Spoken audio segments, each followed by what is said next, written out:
September, so you know what that means.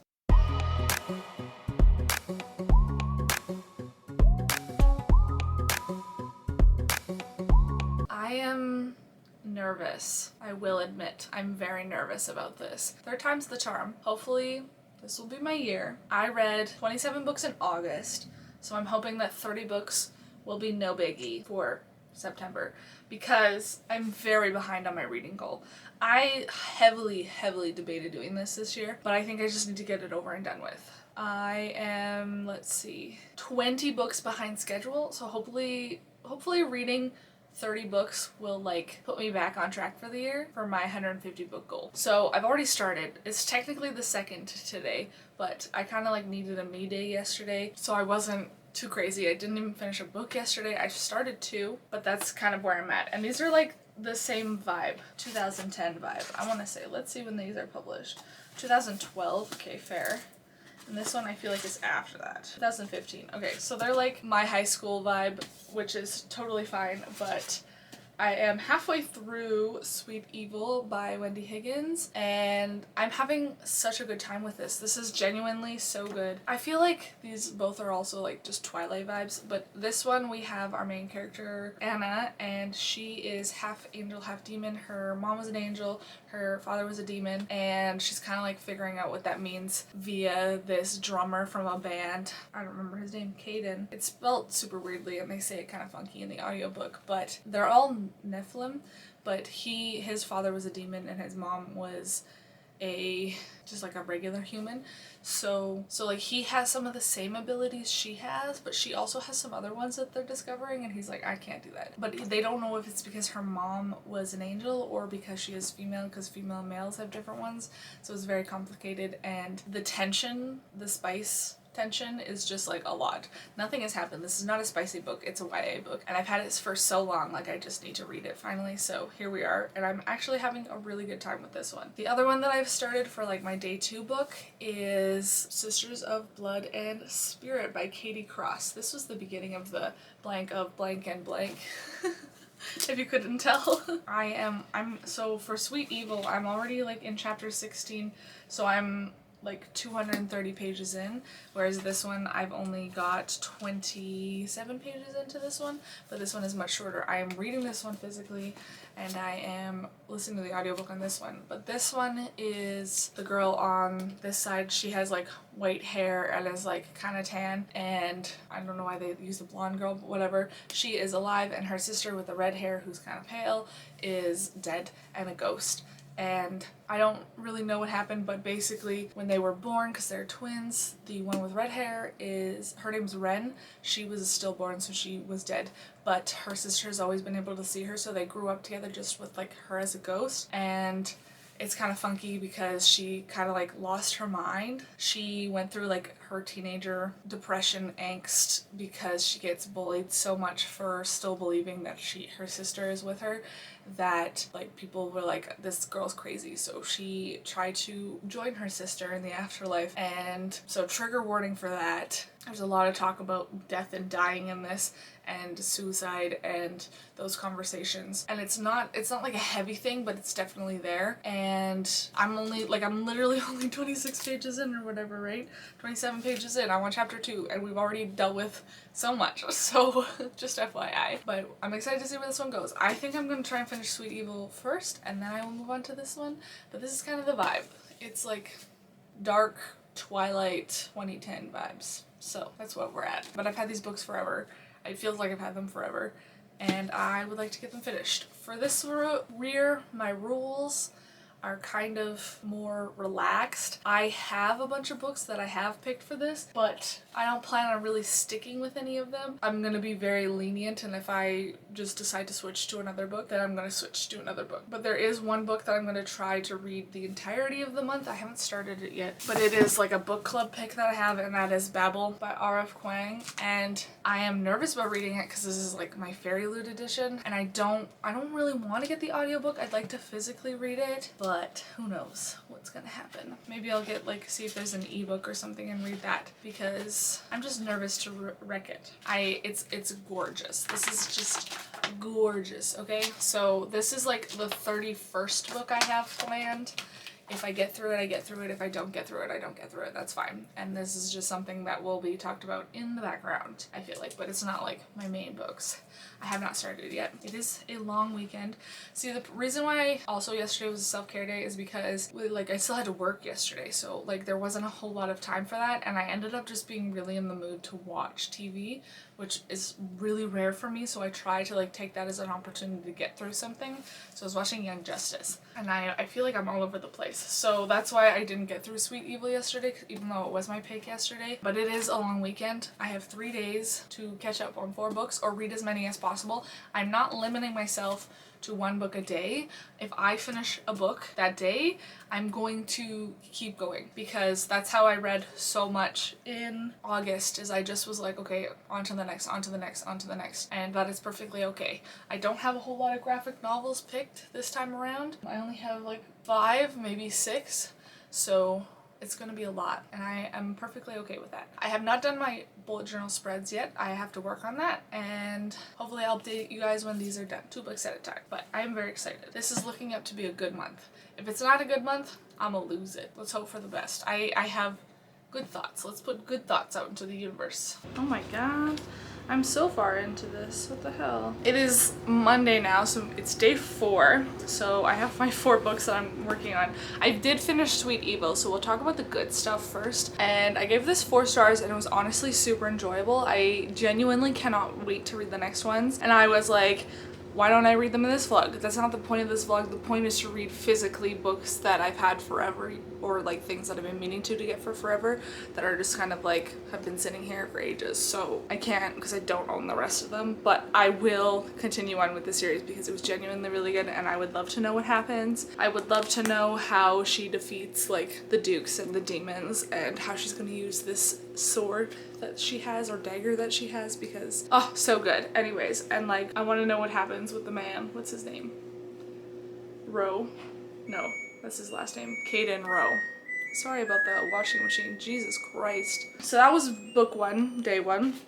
Book 2, I have a lot of conflicted feelings about this one. So let's talk about it. So I did earlier recall that I said trigger warning for suicide. I'm going to talk about it very heavily in the next 5 minutes, because there is a point in here, and I don't want to say that it's made fun of, but it's made fun of to the point that I was uncomfortable, and then I'll tell you what happens afterwards. So she gets ambushed, she calls it an ambush, at a show where this guy sings a song, and he dedicates it to her dead sister, who is this one. Remember, her name is Ren, but it's not her full name. He dedicates it to Renly. Renly is her full name.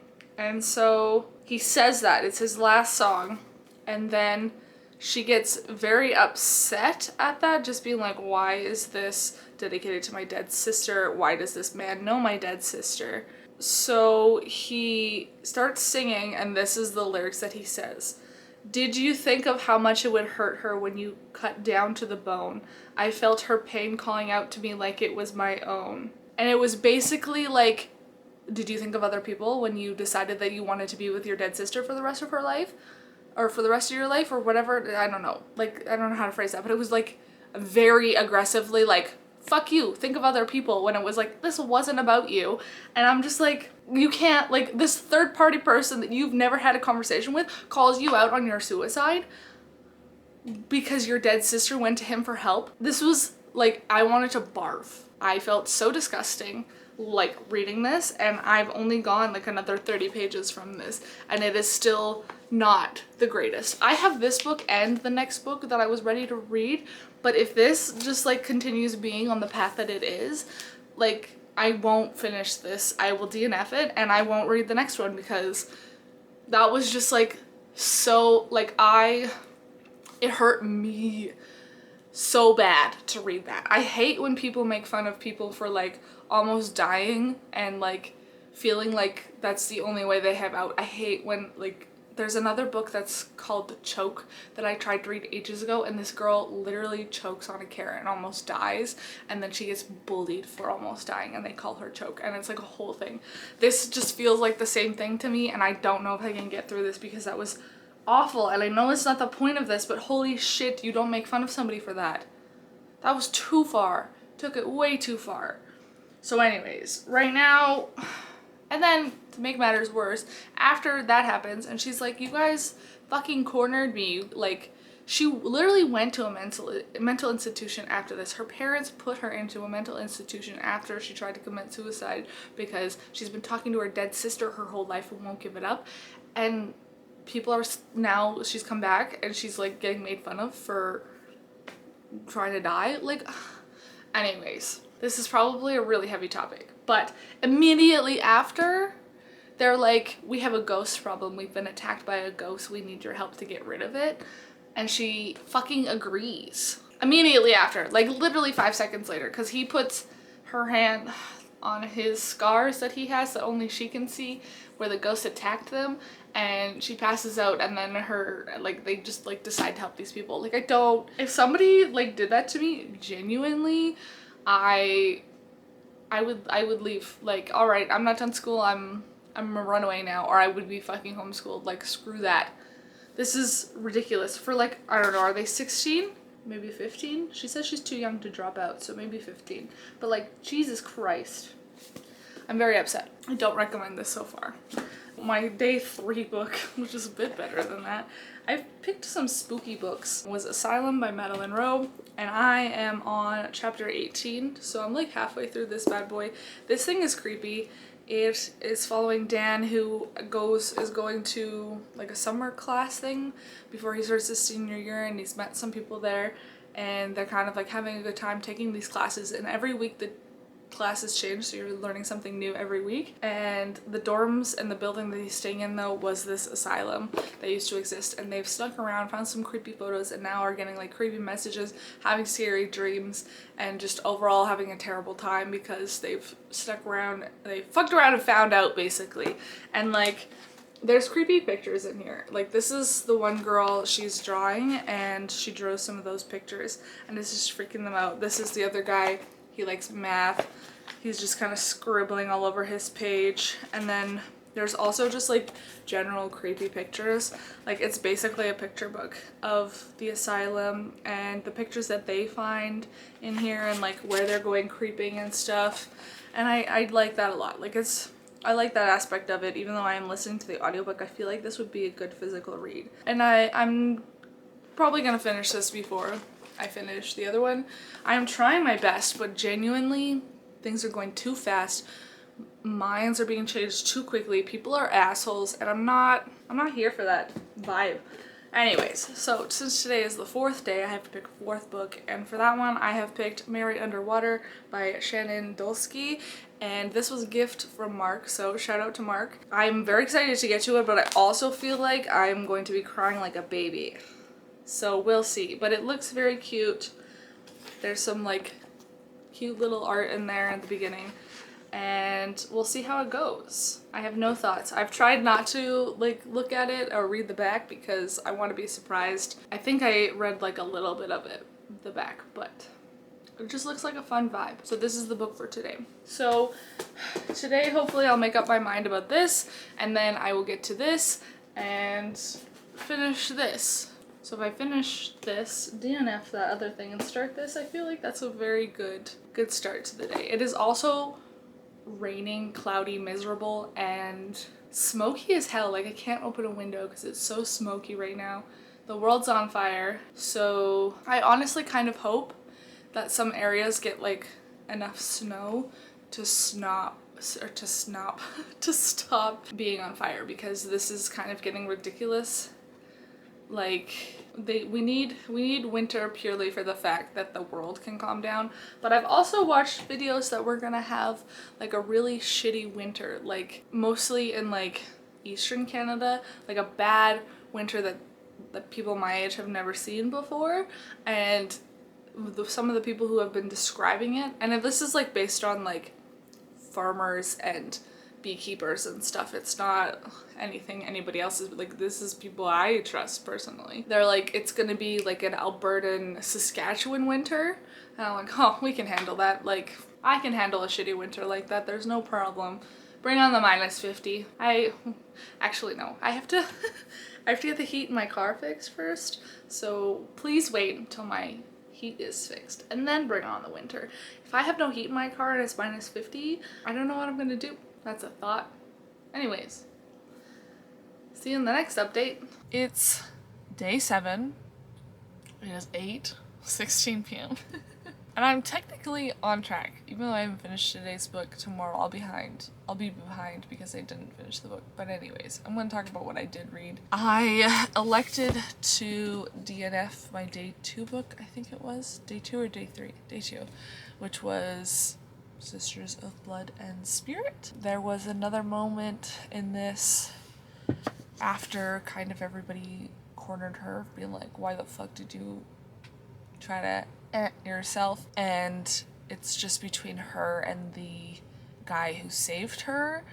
Like, there's nobody else around, not even the ghost, where he like touches her scars and basically demands an apology for his trauma of finding her bleeding out. And I was like, all right, that's enough of that. So didn't get very far. I think I kept going for a little bit longer and went like 80 pages in, and I was like, no. This is not it. This is not it. So then I read a great mental health book instead of a shitty one, and I read Mary Underwater, and I gave this one 4 stars. I thought this was going to be like a cute book about mental health that was really sad because it was tragic. That's not at all what it was. It was so much better. It's very cute. It is a mental health book that is somewhat tragic, but Mary, the main character, makes a project with a boy, and I don't recall his name, Kip, and they do a project in their science class, and they make a submarine, and then Mary is like, if I can make a real submarine and drive it across the bay, I can get out of here. And I don't believe she can swim. That was like a piece of information that we had. She just kind of like sits in the water sometimes. She doesn't really swim. And so like this is a huge deal because it means that she can get away from her father. And he attempts to stop her like whenever he finds out about it. But everybody else on the island is like, I'll help you this summer. We're gonna make this so you can get away. And like a sense of accomplishment that she can feel gives her the strength to do what she needs to do, and that was just beautiful, and I very much loved that. It was super cute, and I think that this is pretty good for kids trying to figure out mental health and stuff, and it's definitely how to show you that you, like, as a kid, you do still have options when you tell social workers stuff, and I love that. There are so many more things that you could do. So many more things are open to you and options, and this is kind of proof of that. Even on a small island where nobody is, you can do more. Loved that. So that was great. Then I read a cute one that was also 4 stars, and it is The Lost Girls. This is by Sonia Hartle, and let me tell you, I finished this. I must have finished it at like 9 o'clock at night. I stayed awake till like midnight thinking about vampires. This is like a different kind of take. Vampires can go out in the sun. There's nothing really wrong with them. They're just like eternally the same age. So the main character is stuck at 16, and I don't recall her name now. Holly. I don't recall anybody's names. I almost forgot Mary's name, even though it's on the cover. But Holly became a vampire when she fell in love with a vampire when she was 16, and he turned her, and that was 34 years prior to the events of this book. Maybe 32 years? No, 34, because she makes a comment that she's 50 now. And vampires are very different because they can go out in the day, but humans kind of tend to avoid them because there's just like an overwhelming sense of death around them. So typically they're only approached or looked at by people who feel that they have no worth, which is key in here because all the girls that this guy who turned Holly has turned is all women who feel like they're alone and there's nobody around them. So Holly ditched this guy. What is his name? I need to remember his name. Ellen. It's not Ellen. Elton. Elton they meet like 50 years prior, not even 34 years prior to the events, and she falls in love with him and becomes a vampire, and then there's a falling out 30 years later, and she ends up ditching him and then finding out that she has to follow him around from town to town. Wherever he goes, she goes, because she is stuck following her creator for the rest of time. And through this, she meets the other 2 vampires he has created. There is Rose and Ida. Ida was the first, Rose was the second, and then Holly. And now Elton wants to turn another girl, as like a weird, morbid tradition. Because each time you make a vampire, you like lose a part of yourself. And Holly found that out the hard way. And this new girl that Elton wants to turns out she's not only into Elton. This is very, very cute. 2 bisexual queens. We love it. And adorable. I loved how this went down. Like, genuinely. I hate, like, how they had to do the things that they did, but oh my god, it was so cute. I definitely recommend this. And I wish my, like, copy wasn't wrecked, because there's, like, I'm pretty sure it's water damage. But this was so cute. It says, getting over your vampire ex is as easy as killing him and stealing his girlfriend. That's literally what this is. Well, she doesn't do that, or she steals his girlfriend and then kills him. So, 10 out of 10. And she makes a lot of comments because her hair is stuck the way it is when she died, and it's crimped like it is up here. And she hates it, because that was like an 80s style, and I love it. I think this is great. Oh, so good. I couldn't stop thinking about it. Like, the book hangover was too real. I could not sleep. Yesterday's book, I ended up reading The Codebreaker's Secret by Sarah Ackerman. Sarah Ackerman is beautiful. Okay, let me tell you, this lady could write anything that takes place in Hawaii, and she writes World War II novels, and it's very much women working in World War II, like doing stuff for the Navy or the Air Force or whatever is stationed in Hawaii. I can't recall. It's probably the Navy. Women working for the Navy, working for the whole operation, like Radar Girls, and this one, she's a code breaker. Very top secret stuff, working in the den, basically. And then also adding in a romance that isn't the main part of the story, but is very much a nice, like, cute added bonus. It's not like, how do I put this? Like, there are other things that need to get accomplished, and, like, the romance is, like, a nice side quest. But it's also, like, not small enough to, like, not be that important, I guess. It's not the pivotal point of the story most of the time. But this one was a little bit hard to get into at first, and I ended up loving it by the end. I could not put it down when I had the last 100 pages or so. It follows Isabel in 1943 and Lou in 1965, and I'm going to explain to you that it was very hard to differentiate between the two of them, because they're both hanging out with the same dude. I was like, how are we in 2 different time periods if this man exists in both time periods? Okay, in the past, he is in the Navy's Air Force, and he flies the planes for them, and was grounded on Pearl Harbor, and he, like, regrets it. And he knows Isabel's brother was, like, one of his best friends. Then Lou is working with him because he's now a photographer 20 years in the future. Okay? It was a very, very difficult to figure that out. But overall, it was amazing. Super cute. I loved it all.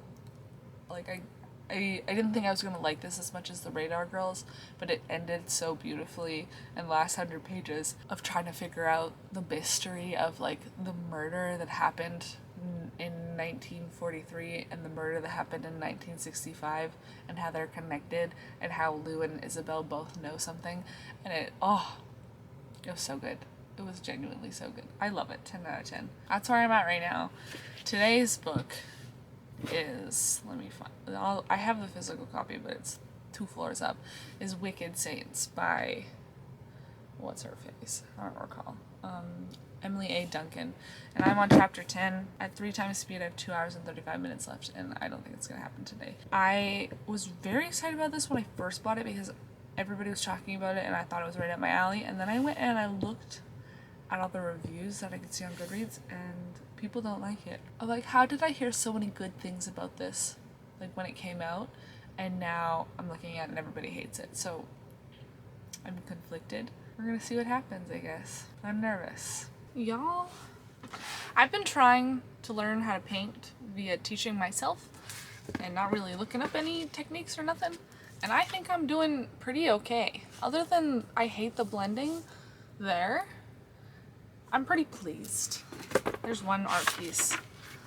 Here's another one. There's another one. Don't mind me. Artiste. Just kidding. Not really. That's not why we're here though. Today is Tuesday. Tuesday the what? Tuesday the 12th. It's a very important day because Fall of Ruin and Wrath was released today, and I have to do everything in my power to not pick up the book. Okay? Oh man. But the reason why we're here, I'm pretty sure I told you that I wasn't liking this last time I updated, and I'm gonna tell you right now, I am on track. So I have finished this. I gave it 2 stars. I will be unhauling this at the end of the year. How do I put what I experienced in this bullshit? I don't understand the main character's reasoning to her falling in love with the vulture man. She's like, oh, I'm in love with him, my body wants him, but he scares the shit out of me, he's evil, and I can't trust him, and he's using me. Like, he fully admits, like, you're a pawn, basically. And she's still like, oh my god. And the only reason I gave it 2 stars instead of 1 star is because I did enjoy the magic system. I thought it was cool that she, as a cleric, used the gods for her magic, or accessing her magic. She talked to them, basically. And then there was blood magic, and then there was this veil over top of this whole country, preventing the gods from coming in, and then she discovered, like, new gods along the way. Very cool in that aspect. Everything else about this was absolute fucking garbage. Nothing happened, then something big would happen, then nothing would happen, and it was just like, can we have a better pace here? It was very frustrating to read. I got bored at many parts, so I couldn't tell you what happened between the opening scene of the monastery or whatever it's called being attacked, and then anything past that up to her arriving at the other country and going to that battle thing. And then after that, I can't tell you anything up until near the end, honestly, when they're like actively trying to kill the king. Like, there is such big gaps, and when I know what happened in this book and I still understand everything because everything important happened at the big parts, that's concerning. So 2 stars, not great. I needed a break after that.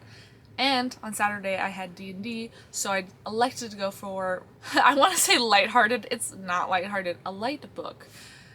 Deadly Class Volume 10 graphic novel. This was actually so speedy, like so fast. I have never read through one of the Deadly Class books this fast. This has been the fastest one. There was really cool flashbacks, and we would go back and forth in time. It was started in 1991, and then it would move, and there was like 2001, I think, at one point, and then they went back again, and it's kind of like there's 1999. There's kind of like, it's almost like what happened. It tells you what happened to the school and why they left the school, and then it tells you like what they've been doing in like the 10 years since the school shut down, is how I'll put it. There's the 2001, they have the Twin Towers on here, so it's like important shit that happened, and it's kind of jumping all over the place, but I found this one so simple and easy, like 1997, compared to some past ones, and or maybe it's just because I'm like in the story more, it makes more sense now, but I don't know. This one was just a lot simpler, a lot easier, and I very much appreciate it. I cannot wait. The next 2 are also going to be in this vlog, so we'll get there when we get there. But this one was a 4 star. I very much enjoyed it, had a good time. I always have a good time reading these. I don't know why I don't read these faster. Like, the series has been completed for like a year now, and here we are, still finishing it off. After it's done, I would like to reread the whole thing from from start to finish to see if I like get the whole story in a good encompassment or whatever, and then I'll watch the show that they made, which the casting for the show was golden. I will tell you that. Sunday I had a lot of time on my hands, so I decided to pick up, or no wait, this was Friday. I did not have D&D on Friday, I had D&D on Saturday. I read this on Friday when I was just lazy as fuck because the day that I had D&D and I was still prepping for D&D and figuring out what we were doing because I had no plans, I read this fucking thing, Changeless by Gail Carriger. This is a huge, thick-ass book. I gave this 4 stars, I think. And to recap what I remember from the first one, because this is the second book, it says book 2 on here. Yeah, there's a 2 on there. So this is a Victorian steampunk style book of supernaturals, and the main character, Alexia, I remember her name, wow, look at me go, does not have a soul. She's considered soulless, which is why the first book is called Soulless. She's actually called a something else. Her type of supernatural being is called something else. But if supernatural touches her, their supernatural abilities are like negated. So, for example, if a werewolf touches her and he is a wolf at the time, he will shift back to human, or she, mostly he's, but just stuff like that where she like cancels out any supernatural magic or whatever. And in this one, Changeless is called that because the werewolves are unable to change where she goes, and she's trying to figure out why they can't change. And there is somebody trying to murder her, somebody else working against her, somebody else being super secret. There's lots of people to not trust. And at the end of this, the cliffhanger, let me tell you, the fucking cliffhanger. I did not see that coming, and it hurt me to my soul. I have the second one, which is called Blameless, or the third one, sorry, in this vlog, so we will get there, but oh my god. This hurt. The betrayal, the heartbreak, oh my gosh, it hurts so much. Gail Carriger really knows what's up. This lady, best Victorian steampunk author I've ever read, honestly. So good. Sunday, when I had nothing to do, I read The Winner's Curse by Mary Rutowski. I don't think I have anything bad to say about this book, but I also don't have anything good to say about this book. It was meh. It was a 3-star read. It was meh romance. It was a meh plot, and I've heard lots of people are recently especially pushing this book. They're like, if you like this, you'll love The Winner's Curse. Like, it's an older one, but it's great. I don't even know when this is published. Let's take a sneak peek. Oh wait, there's maps and shit? I didn't even see that. Anyways, 2014. This feels meh for even 2014. I feel like there could have been a little bit more drama, but basically the main character, what is her name? Kestrel. She's named after a bird. It threw me off. I couldn't believe that was her name for the longest time. Anyways, she is the daughter of a general in a war for the Empire, and the Empire has taken over this land and this country, and she lives there now with her father. And she has decided to buy a slave, and his name, I don't recall, Aaron. He is bought by her, and then she's like, what the fuck am I supposed to do with this man? Because she spent way too much money on him. She knows it. We all know it. And eventually rumors start to spread because they spend so much time talking that she's sleeping with her slave, and then becomes this whole revolution. And now she is the slave. And the next book I have in this vlog as well, and I'm not looking forward to it just because this was so, like, yeah, I read it. That's how I feel after this. I just feel meh. Some people might really enjoy this. I'm not one of them. Maybe it gets better. We'll see if it gets better in the second book. If not, I'm not reading the third. I won't even bother. The next book, however, that I read yesterday, on Monday, I am obsessed. Okay? And I can feel my personality changing. Like, this is so bad, okay? I have been dreading reading this book for years. I bought the whole trilogy, or the whole series, because I was like, this is gonna be a great story. I love this idea. And I don't know why, because I know that I hate retellings. So, like, backstory, I thought this was gonna be amazing. Found out I hated retellings. My cousin borrowed this book, read it, rated it 2 stars. She did not like it, and I was like, oh shit. Cue the dread that came over me at reading this book. I did not want to read this. I was reading this to get this out of the way so that I could get rid of these books if I didn't like it. I did some overtime yesterday at work. So while I was at work by myself, I just turned on this audiobook, got to work, and I could not stop. I could not stop. Big reveal. Some of you might be disappointed because I see a lot of people on Goodreads do not like this book. That's totally fair. Alice in Zombieland by Gina Showalter. Girl, oh my gosh. So, get this. Alice, who calls herself Allie because she doesn't want to be called Alice anymore, gets stuck in a car accident with her whole entire family, and everybody dies. And she grew up with her dad being absolute fucking batshit crazy. This man saw things that were not there, and her mom went along with it. while her and her sister sat there like, what the fuck is happening? Little does she know, these things that he sees are actually real, and after the car accident, she can see them too. What are they? Fucking zombies? She learns all this stuff through this lovely guy Cole, who looks like a murderer.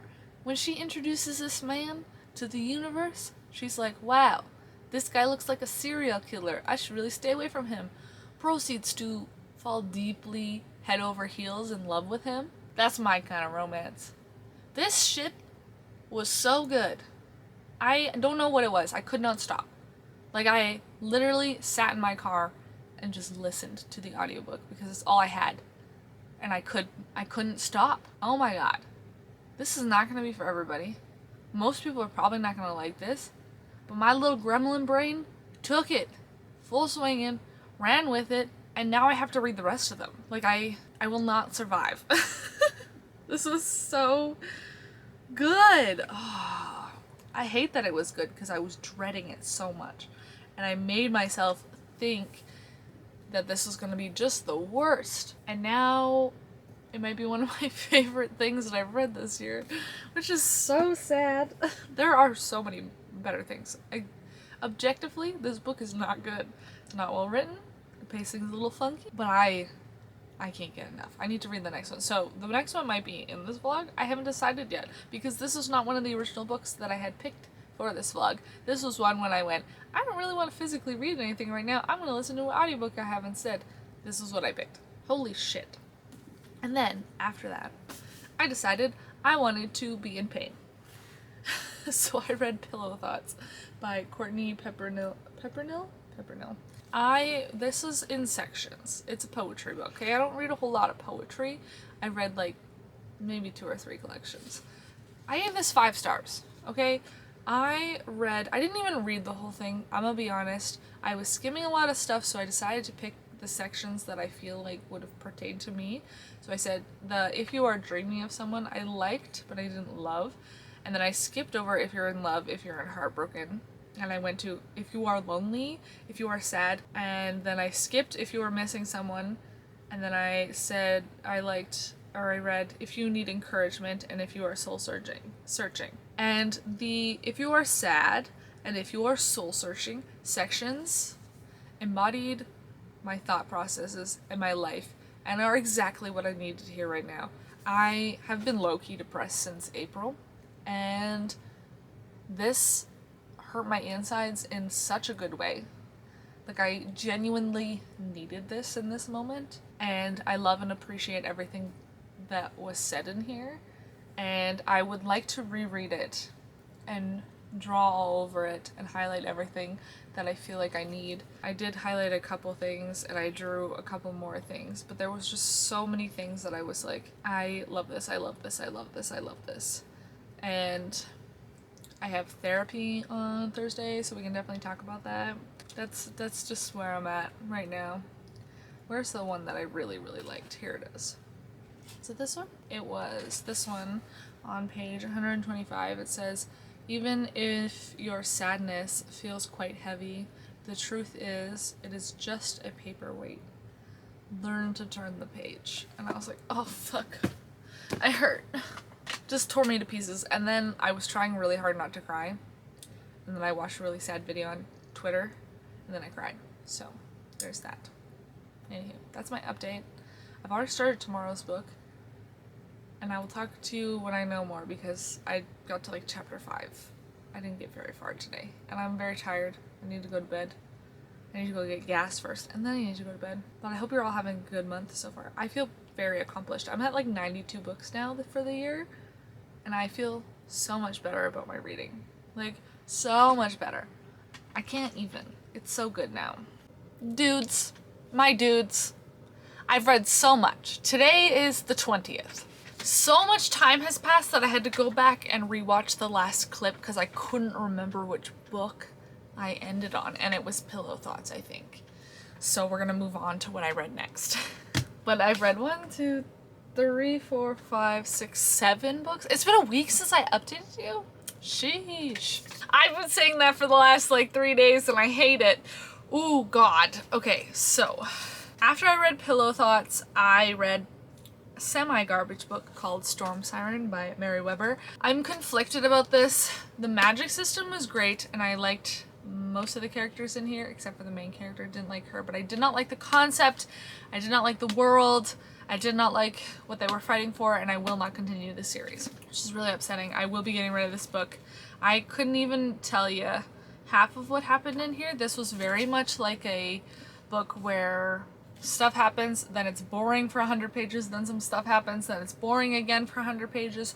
This was that. This was exactly like the other one that I read that it was really boring, Wicked Saints or something. This was, it's not the worst. It's nicely written, but I feel like our main character is very, I don't feel fleshed out. Like, I don't feel like we got to know her. She is more headstrong in her, I refuse to harm people, and like, she thinks halfway through like, oh, but it's for the war, but I'm still killing people, and it's for the war, but I'm still killing people, and she gets it in her head that it's better if she does the things that she does and helps out her country instead of like just sitting on the sidelines, because she has this amazing storm ability. She is a storm siren, but like she still goes back to, I'm killing people, I don't want to do this, and like I need to find ways to like not kill people. Like, sweetheart, this is war. Some people killed your parents, okay? And it's just like, I don't know. It was not it. It was really not it. I think I gave it 2 stars. So I don't know. It was not it. I didn't have the best time. It kind of like, I dreaded reading it. So that's where I'm at with that one. Next up, I read the second Asylum novel, which is Sanctum by Madeleine Rowe, and this was pretty good. It had a little bit of middle book syndrome, but it was still very, very spooky. Very much still had like the creepy photos in it, which I appreciate, and a little bit more investigation. I still wish the relationship dynamic was a little bit more explored, and our main character Dan and Abby, they're trying to like, they're dating but they're not dating, and Dan has a lot of trouble like figuring out people, but he's really bad at communicating at the same time, so it's a little conflicting. And like, I know everybody has like a reason for being there. Like, Abby has a reason for being there. She wants to see her great aunt, and Dan has a reason for being there because he thinks he's losing his mind. But their friend Jordan is just kind of hanging out most of the time, convincing them to leave. And I don't know. It was really cool because there was like haunted tours and everything was Halloweeny, and I appreciate that. But I was like, I don't know what's happening here really. There was some plot points and stuff, but this was just definitely in anticipation for the final book. So here we are. I gave it, I think, 3 stars, I want to say. How much did I give it? Turn around. Every now and then I get a little. I gave it 3 stars. Correct. Still, fun time. Next up, I read Deadly Class Volume 11. This is A Fond Farewell Part 1, and I gave it 5 stars. Oh my god. The plot twists in this, the way that our 2 awesome characters, what are their names? I don't remember. The people on the back, these 2, they're like, oh my god, we've always been in love. Like, let's explore that. And then the betrayal, oh my god. This was just like, this is it. This is the height of Deadly Class. This is why I love it. Shit like this, so good. And the one scene where they hook up and you like learn what the fuck is actually happening. Oh, so good. Like, I cannot describe to you how much I love this. And there was a new 2001 here, because there's a little bit more time jumps, but oh my gosh, I love seeing where everybody was. I love seeing the update on everybody's lives. I love then Maria and him got back together. It was so wholesome. Him taking care of Maria, Marcus, that's his name. Marcus taking care of Maria and like her getting old and decrepit. It's so cute. I'm sorry. It's probably one of my favorite ones in like the whole series. And now we're coming to my least favorite book so far that I've read. Actually, not my least favorite book. Wicked Saints is my least favorite. Maybe I've read some pretty bad books this month, I'm not gonna lie. But I've read some pretty good ones, but this one was a pretty bad one. And that was The Last Final Girl by Stephen Graham Jones. Sir, this man also wrote My Heart is a Chainsaw. This and My Heart is a Chainsaw, there was a lot of similarities, except for in this one, it is written, this is supposed to be a love letter to slashers, and it's written like a movie script. And let me tell you, oh my gosh, I don't know where to start. This is, yes, written like a movie script, but it's written like it wants to be a horror slasher movie with the vibes of scary movie. I don't know how else to describe it. Everybody in here is like, oh, we're in a slasher. Oh, we're in a slasher. Like, they're self-aware, breaking the fourth wall, and I don't like that. I like My Heart is a Chainsaw way better because it was like the main character was like, I love slashers. Oh my god, what's happening around me? I must prepare myself. Prepare everybody around me. And nobody really believes her. Whereas this one, every character brings it up like every couple of pages. Like, oh yeah, but we're in the slasher. And oh my god, who's the final girl? Let's compare everybody and blah blah blah as things are going on. Oh my god, homecoming is the night of the night. And I couldn't tell you what else happened in here because I was so fucking annoyed. I also hated that they called the murderer Billie Jean because he was also annoyed, and that's why he murdered a bunch of people. Like, he could have stopped, but then they called him Billie Jean, and he was like, the fuck? So, 2 stars, and I don't know if I'll be keeping this book. It was not my favorite thing. I didn't want to finish it, I'm not gonna lie, but I did. Maybe it's a 1 star then, I don't know. Anywho. And then I moved on to a really good book. And that was Through the Zombie Glass by, who is this again? Gina Showalter. Oh my gosh. I was so excited for this one since I read the first one already. I was so excited. I thought, oh my god, we're gonna get a love triangle. It's gonna be dramatic. And then, what happened in here? What's the fuck his name? Cole. Cole just decided that he was gonna stop fighting for Allie and stop fighting for them and stop communicating and stop talking. And I was like, yeah, let's get on with the love triangle. And then it never fucking happened. Okay, I don't give a fuck about the zombies. I just want this passion. Like, for a YA novel, this has a lot of like feelings and emotions, and I appreciate it. I was obsessed with this. I could not put it down. I was like in the zone listening. So I very much appreciate. This is like quickly becoming like one of my favorite series. So I gave it 4 stars. I mean, it did have issues. It didn't go into the love triangle that I thought it was going to go into, and I'm very disappointed in that. And I wish we learned a little bit more about Allie's powers and abilities and the extra stuff that she has. But I do like AZ being in here. I'm not going to spoil who that was, but very much appreciated that. Very much enjoyed the struggle that she was having. Hated Cole the entire fucking time. Bro, step up. Step up and help your girlfriend. Don't tell her you need a break. Ugh. I wanted to punch somebody when he said that. Need a break. Over text message? No wonder she's pissed. I love it though. The next book though, I gave 5 stars to, and the bookmark is still in it. Oof. Bookmarks all around. Oops. And that is Catwoman, Soul Stealer by Sarah J. Maas. Okay? I read the Outlier Sarah J. Maas that nobody ever reads. This was so good. It's the OG origin story of Catwoman, but Batman is already established in this, and he's kind of like off in the sideline. Instead, we have Batwing, who I was only vaguely aware of, so this was nice to be able to see that. And there's so much Poison Ivy and Harley Quinn in this. I love the girl villain group, just like slaying, literally slaying. Oh my gosh, this was so good. It was so fun. Her motives, how she got where she is, everything that she's up to, the friends she makes along the way, the enemies that she makes along the way. Like, she's a villain, but she is an anti-hero villain. And oh my god, I fucking love her for it. She is like, I will do everything for my little sister, and I will protect her at all costs, and I don't give a fuck about nobody else. And I loved it. It was so good. It was so good. Like, I can't. And it makes me want to watch the shitty Catwoman movie. I love that Catwoman movie. I need more Catwoman in my life. Okay, 10 out of 10. Also, this is like very much Harley Quinn, like that TV show vibe, but it's written in YA, but same vibe, same thought process. Beautiful. And the last book to update you on is A Deadly Education by Naomi Novik. And this was a surprise for me because I've heard such mixed reviews. I've heard people love this, I heard people hate this, and I did not like Spinning Silver, so I was like, am I gonna like it? I don't think so.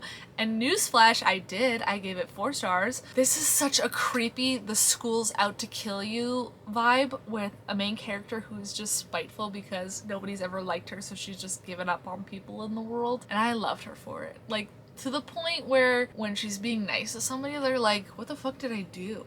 Like, am I in trouble? What happened? So good. 10 out of 10. Oh wait, there's art in the back. Like school maps. Oh, I love it. This is such a weird school.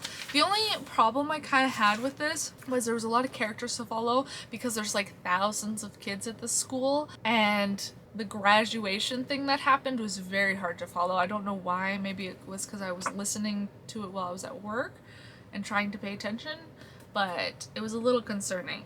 Oh, is this what her room looks like? Chloe's dormitory room. Who's this one? Her room is so tiny compared to Chloe's. Anyways, I loved it though. It was so heartwarming and lovable, even though it was about like this hateful character who was just despised the world and the school that was out to kill them. I felt warm and fuzzy inside reading it. Okay, I just need to read more Dark Academia vibes because this was just like right up my alley. Okay, it was, I thought it was cute. It's not a cute book. I thought it was so cute. And that's where I stand with this one. This is my update. This was yesterday's book. Today's book is not down here, so I can't really show you what it looks like. Blameless by Gail Carriger, and I started it today and then I went to Amazon. I was like, I need the next 2 books because I don't have them yet. I won't read them in this vlog. This is the last one, Gail Carriger book I have in this vlog, but genuinely, I'm having such a good time right now.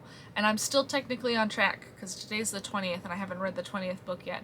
I want to say, let's see how far I am into it. 31% in chapter 7. So, I'm doing good. The only problem is that now it's freezing cold outside. Like, I am so cold that like I need to go have a bath to warm up. That's kind of at the point I am. And I really want to catch up watching Ahsoka because I missed last night's episode.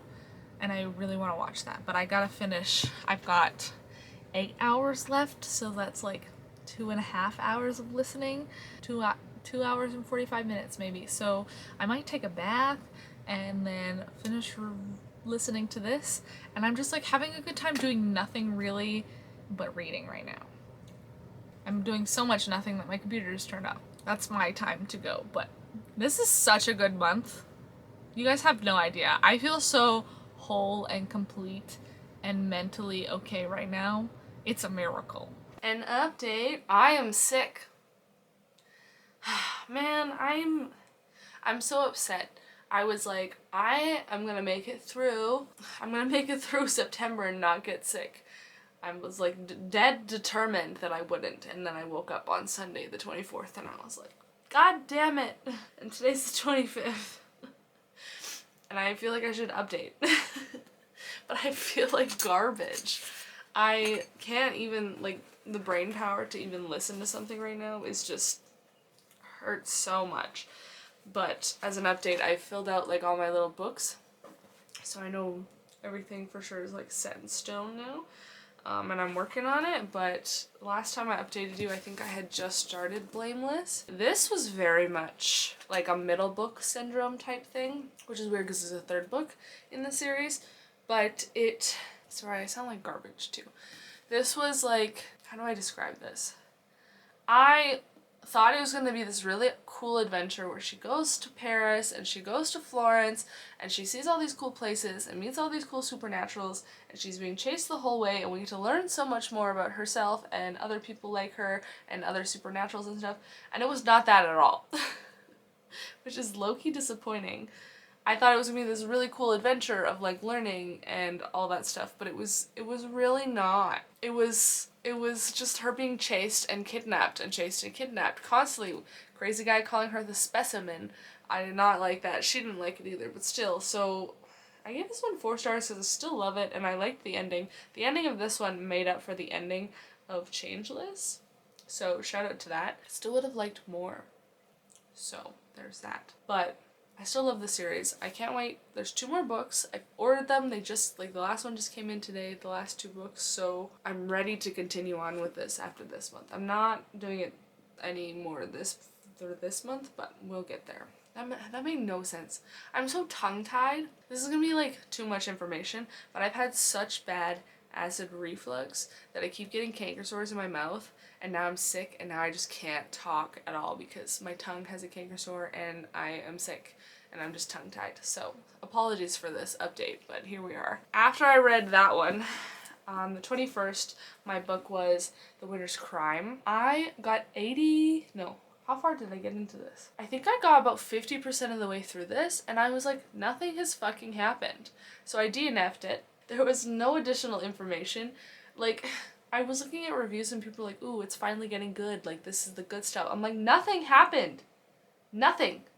She just got basically ridiculed the entire first half of the book. And I did not appreciate it. I did not like this at all. So I will be unhauling this at the end of the year because this is not it. Like, I literally don't care. Literally don't care. There's no romance in this. There's no smart, cunning moves from this lady. She's literally stupid. And I mean that in the worst way possible. This is not good. I just suffered through the whole thing. Anyways, the 22nd, which was Friday, redeemed myself a little bit. I read Saga Volume 5. These things always just leave me wanting more. Like, I'm never satisfied. So I gave it 4 stars because we're following, like, the 3 parties that got separated, and Hazel's growing up, and the war stuff, and just everybody who's involved in it.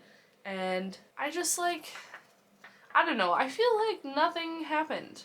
I mean, some plot advanced and some really did not. The TV people freaked me out too.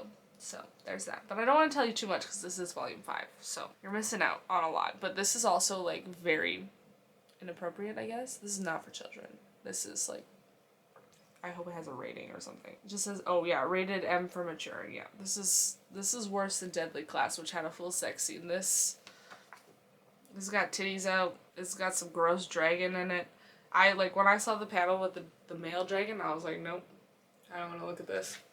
Anyways, it was gross. And then we took a nosedive on the 23rd, which was Saturday, and I got 85% of the way through this before I gave up because nothing fucking happened. I gave it 3 stars. I didn't DNF it. I gave it 3 stars. The Merciful Crow, oh my god. I don't know what it was, but my brain is not doing well with new fantasy, like new worlds. I don't know in this vlog why my brain just decided it can't learn new magic systems, even though the magic system in this was super cool. It was like tooth magic. I really appreciated it. I could not follow who was who.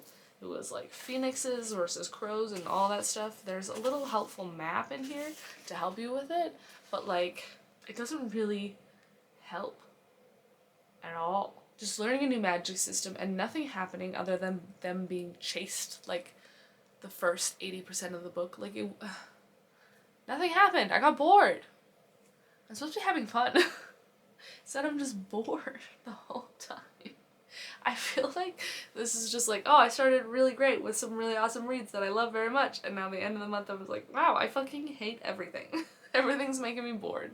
Nothing is keeping my interest. I think I've just read too much, which is whatever. I've continued on. On Sunday, I read Catacomb, which is the last book in this trilogy, and this one just came out of fucking left field. Okay, the first 2, we were at the asylum. We were dealing with the dude, Dan, his ancestor, which ended up being his uncle, and him finding out he's related to this crazy man, and dealing with ghosts, and crazy ghosts, and serial killer ghosts, and all that shit. And in this one, they're like, oh, we're going to New Orleans, and we're gonna, I totally said that funky, I'm sorry. I can't pronounce anything right now. But yeah, we're going there, and we're gonna, like, it's the most haunted city, so we're just gonna be surrounded by ghosts. And they get there, and it's basically a secret society from, like, a pharmaceutical company that was doing illegal things that killed his parents is after them. And I'm like, where did this come from? Like, the first 2 made sense together, and I know that they introduced the secret society in the second one, but this one made no sense. Literally. And I didn't even look through the pictures in here because I was just confused the whole time. Like, they did include some creepy photos of people in masks because that's, like, the secret society. But, like, Bro, I was so fucking confused. So confused the whole time. I was like, why does this have to do with anything? I think this one was just super unnecessary. I gave it 3 stars because it was like same vibe and everything, but like this feels like a spin-off book, not part of the same trilogy. I don't know. Anyways, the next book, that is today's book, I am about 268 pages in. I'm almost to chapter 21, and it is Queen of Zombie Hearts. And you would think, wow, Darby, pick a good book, one that you've been obsessed with the other 2 books this month. And this one is the boring one. I don't know why we have to introduce a new man every book. Oh. Hold up. There's some weird ass books. You know when like books advertise like similar books that they think you might like in the back? It was like a 2000s thing, early 2000s thing. The first one that I saw was the one at the end, which is this Ink series, and I tried to read Ink and I hated it, and I was just like, maybe that's why I don't like this one. And then the next ones, I've never heard of this one, but they have the Julie Kagawa, that's definitely not how you say it, the Iron Fey novels, and those ones are kind of like bland. And then the other books that they have in here are ones that I actually like, which was White Hot Kiss by Jennifer L. Armentrout. So, conflicting. Anyways, she gets new powers in this one. New stuff is happening. Thankfully, Cole hasn't broken up with her yet, even though he has full rights to do so because they're learning shit about her history and about her parents. And I feel like it's unnecessary. I don't feel like it really needed to happen, but I mean, it is what it is, I guess. And this is the middle book syndrome. This one, and also this is so it starts with like a note from Allie, who's the main character. It says, "Are you ready for this? The romance and sizzle, the betrayal, loss, pain, the end?" ? So I'm a little bit nervous, but I do have the last book and I will be reading it hopefully Thursday. I'm just conflicted. Is this one of those ones where I want to go back and read the last line? Yeah, I don't know. A lot of people died so far in this one, and I'm just having conflicting feelings. Like, I was going to be very upset if her and Cole broke up again, and if they break up again in the last one. Like, bro, get a hold of yourself. This man does not know how to process his emotions. Genuinely. Neither does she in this one. She's doing a lot worse at processing her emotions in this one. And I just... do better. I understand they're teenagers, but like, come on. That's how I feel. I'm kind of just annoyed at everything that I'm reading. We'll get there. Hopefully. I'm really excited for Wednesday's book. I will say, preface that, I'm excited for Wednesday's book. So I'm like kind of leaving it towards the end. We need to have a conversation. I have only finished Queen of Zombie Hearts and Superman. Today was Superman. So I've only finished these 2, but I need to talk about them. I literally just had one of those, you know, when you rant in your own brain about shit in the shower, and I just like, I got out of the shower and I was like, I need to talk about them. So last time I updated you, I was about halfway through Queen of Zombie Hearts, and I finished it technically this morning. I have so many thoughts. I'm so annoyed. Cole is not book boyfriend material. He's not. I said like I was gonna riot if he one more time like ditched her and broke up with her for meaningless shit. And I understand his reasons more in this one a little bit, but also he thoroughly, every conversation that they have where she's worried about something or some like, I don't want to tell him about this thing because he's not gonna like it, he always is like, no, tell me about it, like, I'm not gonna turn away from you, like, you're my one and only. Like, in the second book, he literally got a tattoo of her name across his chest, like, quite literally. And in this one, we learn some stuff about her past, like, her parents, or at least her mother that raised her was not actually her real mother, it was actually her sister, and she ended up, her real mother, her biological mother, ended up being like part of the enemy, which is this corporation that they've been fighting against since more of like book 2 than book 1, but then we knew they existed in book 1. And her now we find out like this is like actually her mother because her actual mother has been stalking her via ghost form because she's exactly like her sister that died. And they're called witnesses, which are basically like angels. But anyways. And so she comes down and she's like, I gave you all these abilities because they were mine, and I passed them on to you, and then I erased your memory, and I gave you to your real father, which is like who her mom that raised her was married to. So it like biologically she's like still in the family on both sides, but like anyways, it's a whole thing. And her ghost like comes because obviously she's dead, but we find out like she is the reason that Cole's mother has died and basically might as well have murdered her herself. And so she's talking to her ghost mother who suddenly only appears in this book, and we don't hear about her or hear from her in previous books. But she appears and then she's like, I'm talking to Helen, and they're like, fuck that, like Helen killed Cole's mom, like it's huge, we got beef with her, don't listen to her. But she comes back and she's like, look, like, I tried to take down this corporation from the inside out. I did all these things for you to go and take it out if I didn't have a chance to, like, if I didn't succeed in my goal. And, like, here's all the things. Like, fully proves to her, via giving her some of her memories back, that she has all these things. Like for example, her hand and her thumb prints work on all the keypads in the building. So if she were to be captured, which she was in the second book, but didn't know about this then she can just like break herself out and shit like that. And she also can like erase people's memories because her mom gave her that ability. And like some of the abilities just don't make any fucking sense. Like I don't understand the erasing people's memories one, and I understand it was just like for the plot point of like her mom abandoning her when she was 6, and like they changed her birthday and her name and everything. But like when she's like, look, this is all the stuff that my mother did for me, like my actual bio mom, and Cole is like, yeah, don't talk to this bitch. And then she's like, but look, she's actually teaching me how to do this shit and like giving me tools that I can use to help bring down this corporation that we both want to take down. And he fucking just leaves her and like just stops talking to her for like days, to the point where she's like, alright, fuck this, I'm gonna prove him wrong, and fucking gets captured on purpose, where like a bunch of shit happens. And I'm like, bro, why can't you use your fucking words? Why can't you sit down and have a god's damn conversation with her and like hear everything she has to say? Because she's basically yelling at him all these things like, look, this is how we're gonna do it, like this is the only way. And he's like refusing to hear her, refusing to see her side of the thing. She's like, I never knew this person, like why can't I get to know them? They're not alive. It's not like her mom is doing any harm. She's fucking dead. And I'm just like, man. So they took another break. He basically dumped her for a little bit again in this book. And I was like, I'm so fucking done.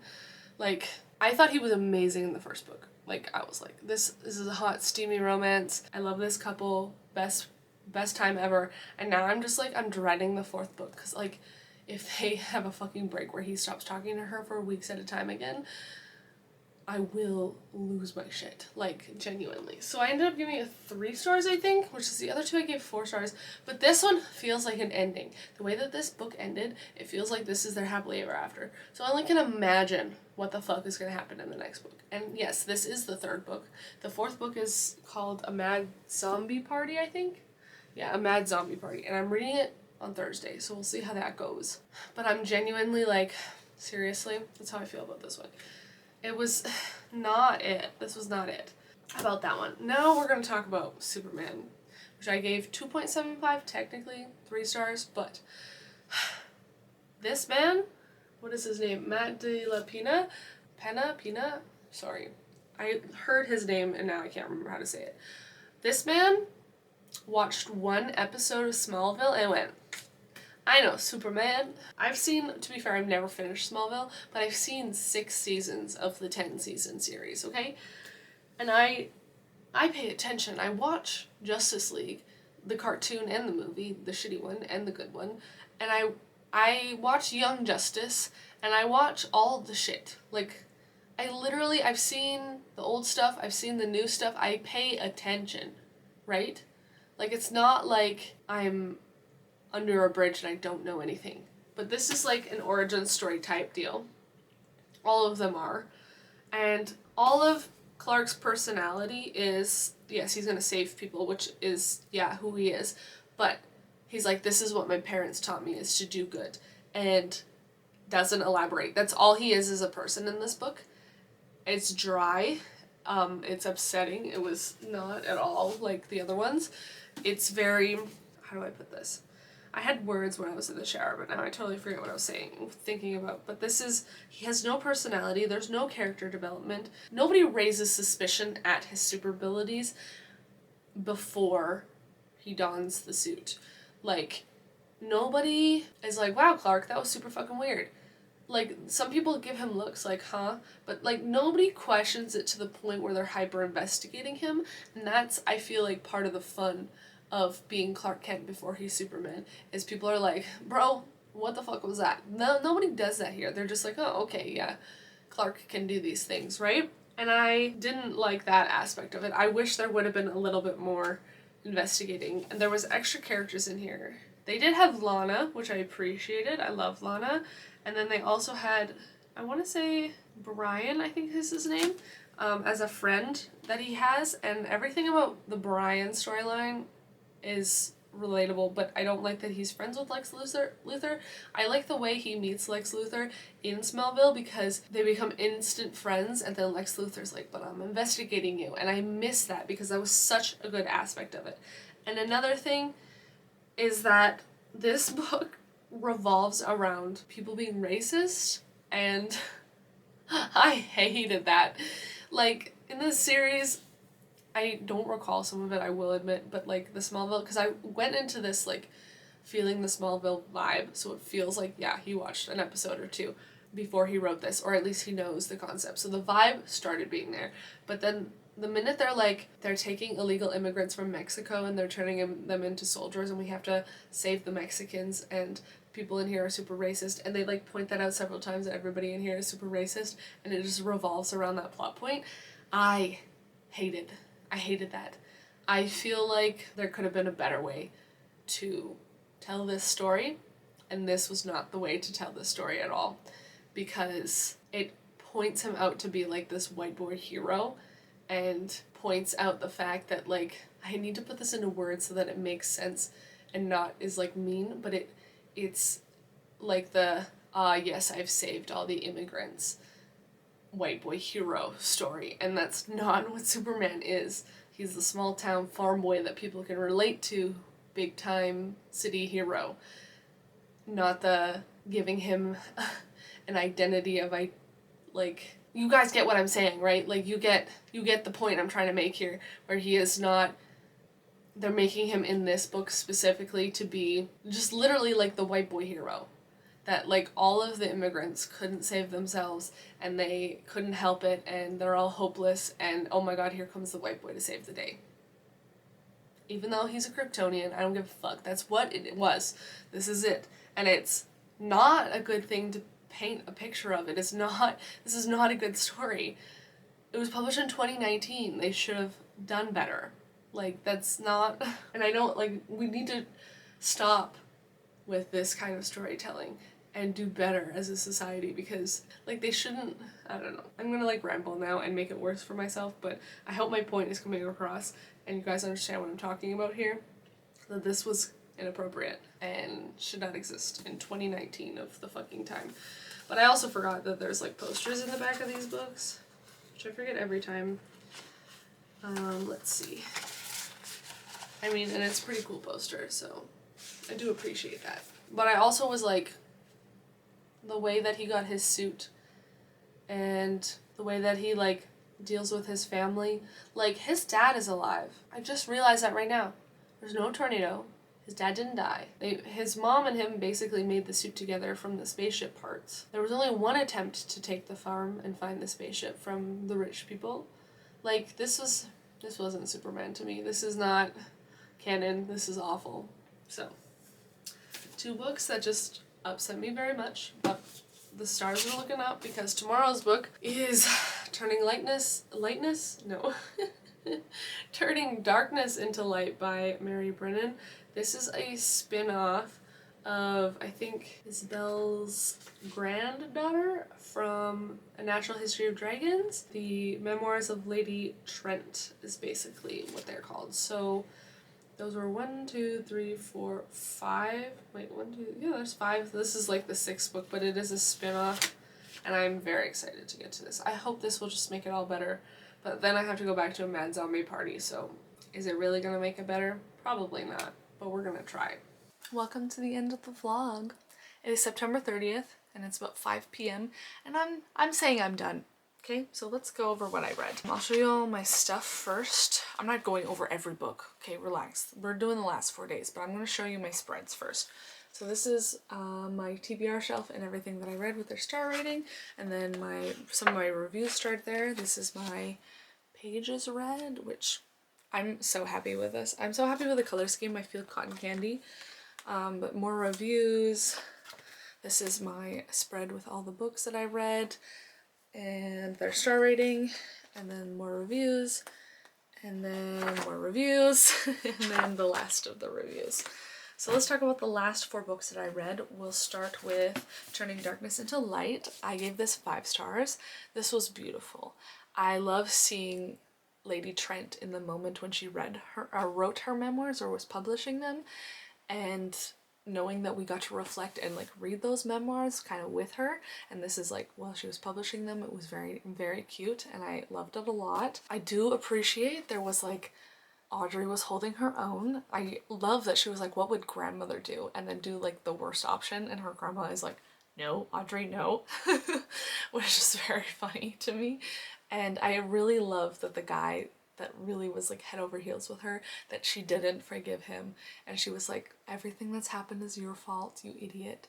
I loved it. I loved that so much. So good. So 5 stars. Amazing. I highly recommend this series. It is so wonderful and so cute and full of adventure and mystery, and it's just so easy to get lost in. So good. Even this like spin-off one. The next book I finished ended up being Saga Volume 6. This was one of my more favorite Saga volumes. This one felt more well-rounded. I didn't leave it with a bajillion questions and a bajillion things that I was uncomfortable with. It was wholesome, and we got to see more of Hazel as a person instead of just like telling us the story. Don't get me wrong, she's still telling the story, but we get to see her interacting with people and doing stuff like that, and very fun, and I liked it a lot, so I gave it 4 stars. The next book that I read is The Last Deadly Class. This is volume 12, and it's over. I'm so sad, but I got to read the last 3, so I appreciate that. This one was cool for a couple of reasons, and I'll show you. It continued with the year spreads, telling you what year it is. So 2008 has Obama. They went all the way into the future. Where is it? Let me see if I can find it. They did 2015, and there is Trump. They did 2020, and it has George Floyd on it, which is really cool. Hang on, let me find it. Yeah, there he is, like, nice. And then since this was published in 2022, and they went into the future just to like have their timeline done properly kind of thing, there was this one spread. So this is published in 2022, but 2023 is blank, which I was like, oh, that's so cool. I was like losing my mind when I saw that. And they have a whole thing about happy endings, and like, should they have a happy ending because their life was so shitty in the 80s, and as teenagers they were forced to murder people and go to this assassin school and all this other stuff. And I love the way it ended, like genuinely. I love that that was the conversation in this book, and I love that like everything was just like this perfect, satisfying. I cannot wait to like reread these, because I think that it's such a good place, like a good series to reread, because I feel like I missed so much, and it's only 12 volumes, so I feel like that's doable, and I can't wait to go back and like see things I missed. On to A Mad Zombie Party.